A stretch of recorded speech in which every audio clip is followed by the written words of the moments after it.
ಗೊತ್ತಿದ್ದಿದ್ರೆ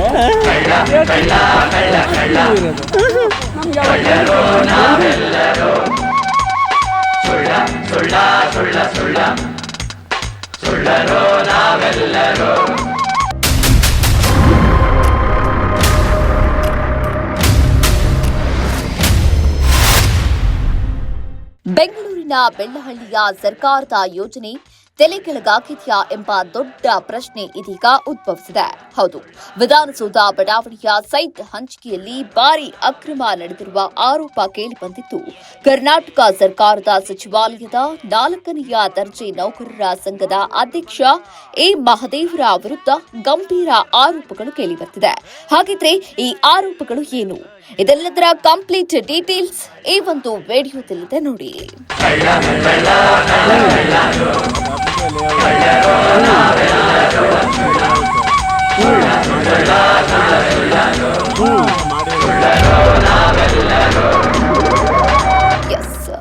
ವಿಧಾನಸೌಧ ಬಡಾವಣೆಯಲ್ಲಿ ನೌಕರರಿಗೆ ನೀಡಬೇಕಾಗಿದ್ದಂತಹ ಸೈಟುಗಳನ್ನು ಅಕ್ರಮವಾಗಿ ಹಂಚಿಕೆ ಮಾಡಲಾಗಿದೆ ಎಂಬ ಆರೋಪಗಳು ಕೇಳಿಬರ್ತಿದ್ದು, ಅಧ್ಯಕ್ಷ ಎ ಮಹದೇವರಿಂದ ಖಾನ್ ಎಂಬ ವ್ಯಕ್ತಿಗೆ 20 ಸೈಟುಗಳನ್ನು ಅಕ್ರಮವಾಗಿ ಹಂಚಿಕೆ ಮಾಡಲಾಗಿದೆ ಎಂಬ ಆರೋಪಗಳು ಕೇಳಿಬರ್ತಿದೆ.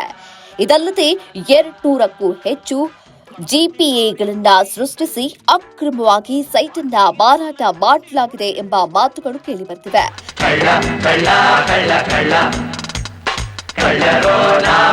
ಮಾಡ್ತಾ ಇರೋದು ತಪ್ಪು ಅಂದ್ರೆ ನಾವು ಅವತ್ತೇ ಬಿಟ್ಬಿಟ್ಟು ಕೇಳ್ದ ಸರ್, ಇವಾಗ ಆಲ್ರೆಡಿ ಒಂದು 250 ರಿಂಗ್ಸ್ ಆಗೋಗಿದೆ ಸರ್. ಎಷ್ಟು ಕದ್ದೆ ನೀನೆಷ್ಟು ಮೆದ್ದೆ, ಮಾಲು ಬಂತ ಮಾಮೂಲು ಬಂತ. ವಿಧಾನಸೌಧ ಬಡಾವಣೆಯಲ್ಲಿ ಸರಿಸುಮಾರು 300ಕ್ಕೂ ಹೆಚ್ಚು ಅಕ್ರಮ ಸೈಟ್ ದಾಖಲೆಗಳು ಪತ್ತೆಯಾಗಿವೆ ಎಂಬ ಮಾಹಿತಿ ಇದೀಗ ಲಭ್ಯವಾಗಿದೆ. ಇದಷ್ಟೇ ಅಲ್ಲದೆ ಅಧ್ಯಕ್ಷ ಮಹದೇವನ ಮಕ್ಕಳ ಹೆಸರಿನಲ್ಲೂ ಸಹ ಕ್ರಯಪತ್ರಗಳು ಪತ್ತೆಯಾಗಿದ್ದು, ಸ್ವತಃ ಮಹದೇವನ ಮೊಬೈಲ್ನಲ್ಲಿ ಸೈಟ್ ಮಾರಾಟಕ್ಕೆ ಸಂಬಂಧಿಸಿದ 100 ಅನುಮತಿ ಪತ್ರಗಳು ಇದೀಗ ದೊರೆತಿದೆ. ಈ ಅಕ್ರಮದಿಂದ ಸರ್ಕಾರಕ್ಕೆ ಹಾಗೂ 100 ಜನರಿಗೆ ಕೋಟಿಗಟ್ಟಲೆ ನಷ್ಟವಾಗಿದೆ ಎಂದು ಹೇಳಲಾಗ್ತಾ ಇದೆ. ಸರ ನಂಬರ್ 81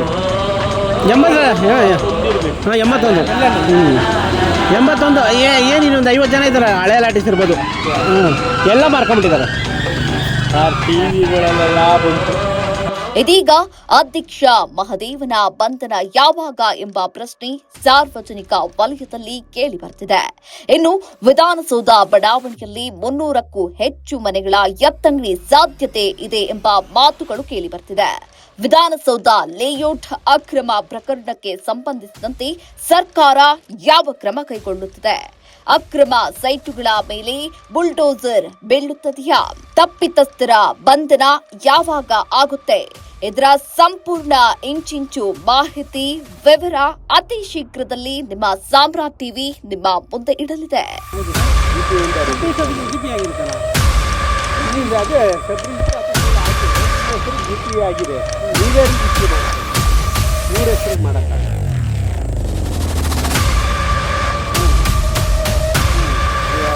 ಕನ್ಫ್ಯೂಸ್ ಆಗಿರೋದು ನೀವು ತಿಳ್ಕೊಳ್ಳಲ್ಲ. ಸುಮ್ಮನೆ ಯಾರೋ ಹೇಳ್ತಾರೆ, ಕೇಳ್ತಾರೆ, ಇವತ್ತು ಅವ್ರು ಹೇಳ್ತಾರೆ ಈಗ ನಿಮ್ಗೆ ಹೇಳಿದ್ರು ಸಾರ್ ಎಲ್ಲ ಸೈಟು ಎಲ್ಲ ಅವನೇ ಕೊಡಿಸ್ಬಿಟ್ಟು ರಿಜಿಸ್ಟರ್ ಮಾಡ್ಕೊಬಿಟ್ಟವನು ಅಂತ. ಇವಾಗ ನನ್ನ ಹೆಸರಿಗೆ GPA ಮಾಡ್ಕೊಂಡ್ಮೇಲೆ GPA ಮಾಡ್ಸಿರ್ತೀವಿ, ನಾನೇ ರಿಜಿಸ್ಟರ್ ಮಾಡ್ಕೋಬೇಕು. ನಿಮಗೆ ಮಾಡಕ್ ಬರೋದಿಲ್ಲ, ಹೆಂಗ್ ಮಾಡ್ತೀರಾ? ಮಾಡಿಸ್ಬಿಡಿ ಆ ಥರ ಒಂದೊಂದು ಮಾಡಿಸ್ಕೊಟ್ಬಿಡಿ ನನಗೆ ಸಾಕು. ಮಾಡ್ಕೊಡಲ್ಲ ಸರ್, ಸುಮ್ಮನೆ ಇಲ್ಲದೆಲ್ಲ. ಇವತ್ತು ನಾನು ಇನ್ನೊಬ್ಬರು ಕ್ಯಾನ್ಸಲೇಷನ್ ಮಾಡ್ಬೇಕು. ಅಲ್ಲ, ಅವಾಗ ದುಡ್ಡು ಎಷ್ಟು ಖರ್ಚಾಗುತ್ತೆ? ಅವರೇ ಸೆಲೆಕ್ಟ್ ಮಾಡ್ಕೊಂಡು ಆಮೇಲೆ ಅವ್ರು ಮಾರ್ಬೋದು. ಹಂಗೆ ಮಾಡ ಎಷ್ಟು ಸೈಟ್ ಮಾಡ್ಕೊತೀರಾ ನೀವು? ಲಕ್ಷಾಂತರ ರೂಪಾಯಿ ದುಡ್ಡು ಅಲ್ಲ, ಲಕ್ಷ ಆಗಲಿ ನಿಮಗೆ 10 ಸೈಟು ನೀವು ಹೆಸರಿಗೆ ರಿಜಿಸ್ಟರ್ ಮಾಡ್ಕೊಂಡ್ರೆ ನಿಮಗೆ ಟ್ಯಾಕ್ಸ್ ಎಷ್ಟು ಬರ್ತದೆ, ಇನ್ಕಮ್ ಇದೆಲ್ಲ ಎಲ್ಲಿಂದ ಬಂತು ಅಂತ ನಿಮಗೆ ಅಬ್ಜೆಕ್ಷನ್ ಆಗೋದಿಲ್ಲ. ಮತ್ತೆ ಅದು ಹೆಂಗೆ ಮಾಡ್ತೀರಾ? ಜನ 1000 ಹೇಳಲಿ, ನಾವು ಅದನ್ನ ಅರ್ಥ ಮಾಡ್ಕೊಂಡು ಮಾತಾಡಬೇಕು ಅಲ್ಲವ್ರಾ? ಹಿಂಗೆ ಹೇಳ್ತಾರೆ. ಇವಾಗ ಉದಯ್ ನನಗೆ ಗೊತ್ತಿರೋ ಹಂಗೆ ನಮ್ಮಲ್ಲೇನೆ ಟ್ರೆಜರರ್ ಆಗಿದ್ದ ಮುನ್ರಾಜು ಅಂದ್ಬಿಟ್ಟು, ಸೈಟ್ ನಂಬರ್ 208 ಇರಬೇಕು, 208. ಅವನು ಕೊಟ್ಟಿದ್ದು ಬರೀ 3 ಲಕ್ಷ. 3 ಲಕ್ಷನೋ 2.5 ಲಕ್ಷನೋ ಕೊಟ್ಟು ಆ ಸೈಟು 30-40 ಇದು ಈಸ್ಟ್ ಬೇಸು ಮಡಿಕಂಡ. ಯಾರು ಸರ್?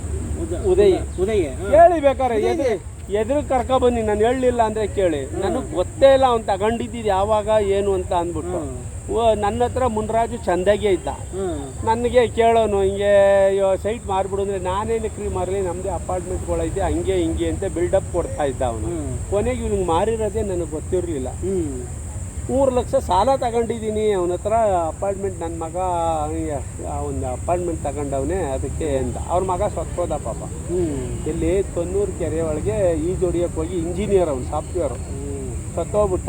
ಆ ಬೇಜಾರಿಗೆ ಇವನ ಹತ್ರ ಏನೋ ಕಾಸಿಸ್ಕೊಂಡಿದ್ದಂತೆ. ಅದನ್ನು ಅವನು ಇಲ್ಲ, ಅವ್ರ ಹೆಂಡ್ತಿನೂ ಇಲ್ಲ, ಅವ್ರ ಮಕ್ಕಳು ಇಲ್ಲ, ರಿಜಿಸ್ಟ್ರ್ ಮಾಡ್ಕೊಬಿಟ್ಟು ಅವ್ನು GPA ಥರ.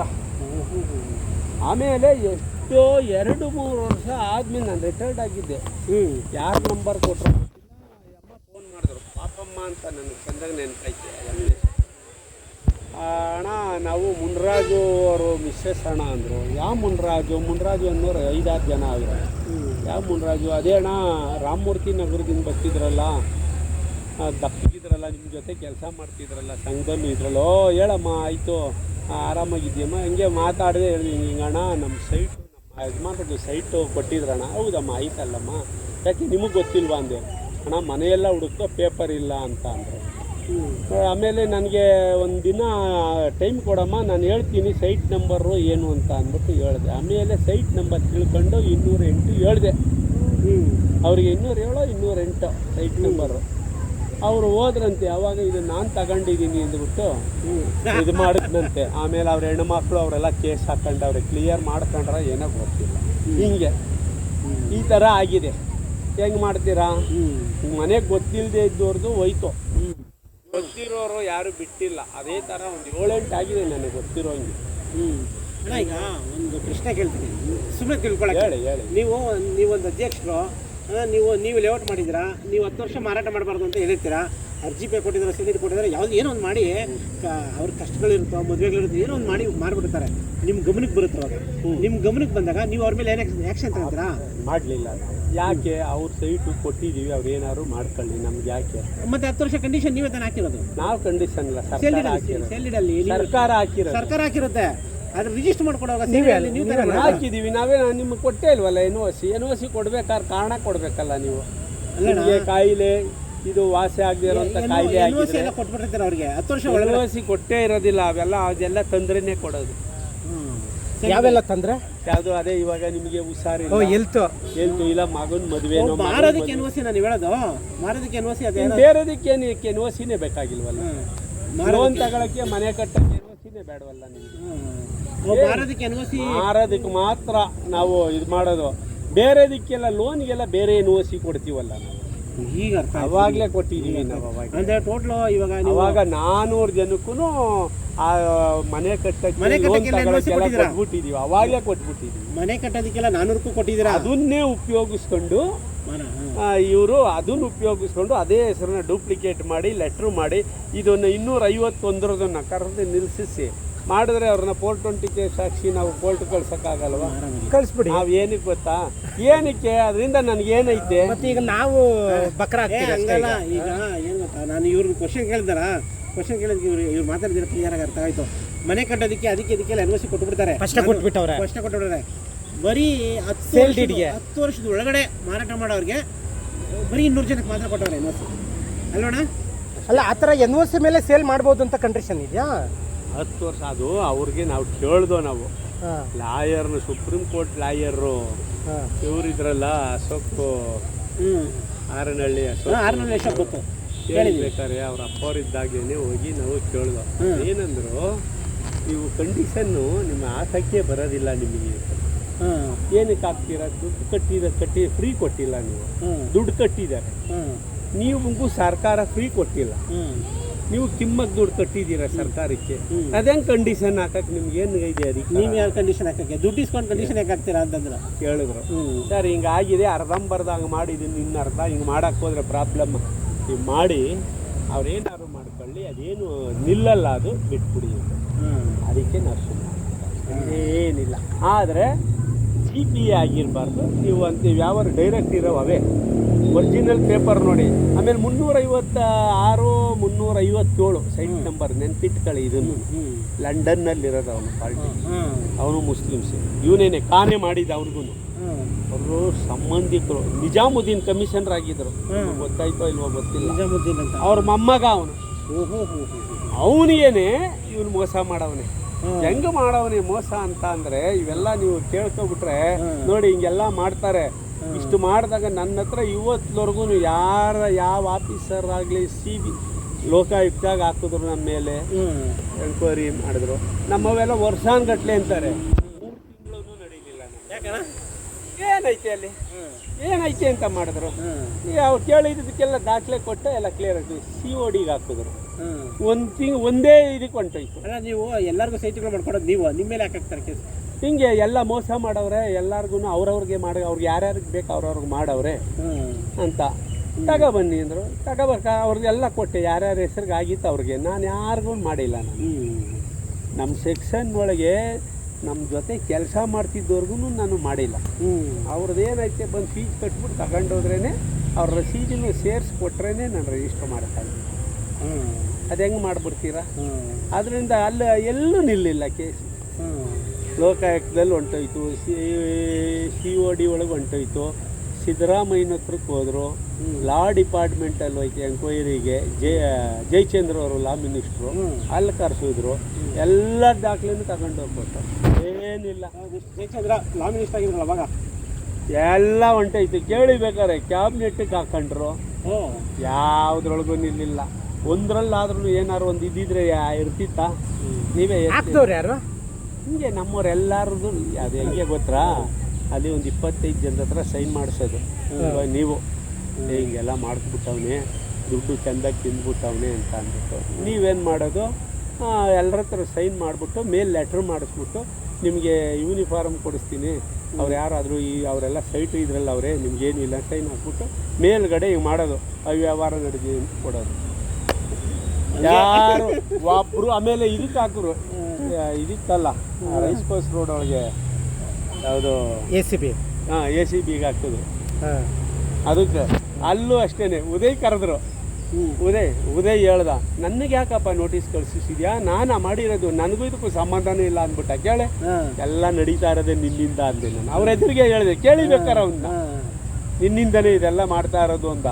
ಅವ್ನು ಥರ ಮಾಡ್ಕೊಬಿಟ್ಟ, ಅವನು ಹೋದ್ರೋಗ್ಬಿಟ್ಟ ಅವನು.